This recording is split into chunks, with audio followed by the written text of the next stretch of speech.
So bear with me for a second. But one thing that really amazes me is how well the Bible is written and how much meaning and value it really has.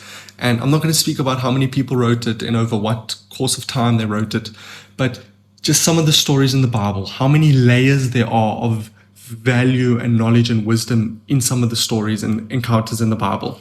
For example, Jesus's parables. Okay, on face value, when your eye first meets the page and you read the story, they may not have too much meaning, and some of them are a bit obvious. You can kind of understand exactly what it means without Jesus's explanation, but they all have a meaning, and sometimes even multiple meanings to one story.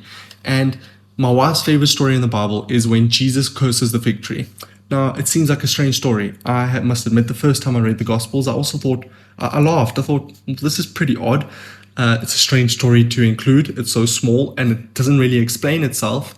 And I just thought it was a bit strange. But upon reading the Gospels again, it jumped out at me, especially, I can't remember the exact verse right now, but a verse where when it's speaking about the fruit of the Spirit and it's saying that a tree with no fruit will be cut down and thrown into the fire. The reason why Jesus curses the fig tree that doesn't bear any fruit is because it is like, well, let's use the example of the Pharisees and the religious leaders, or even just us as Christians. We can bear the appearance of a good tree. We can go to church. We can wear a nice little cross necklace. We can speak about God to some people, and we can bear this appearance of Christianity. But ultimately, if there is no fruit, you will be cursed. You will be cut down and thrown into the fire.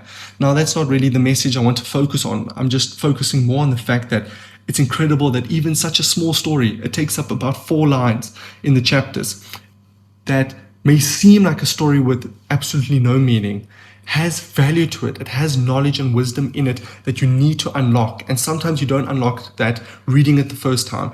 And that's the thing that I hope we all know as Christians, is that you don't just read the Bible once in your life, get it over and done with, and hey, I've completed it.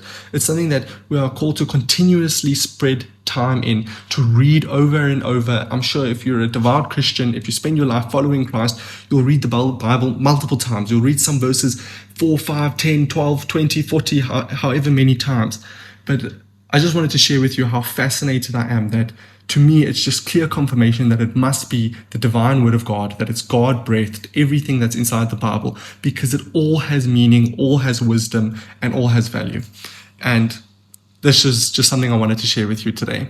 So I hope that helps you in some way. I hope it helps you to maybe appreciate the Bible a bit more. But until tomorrow, God bless.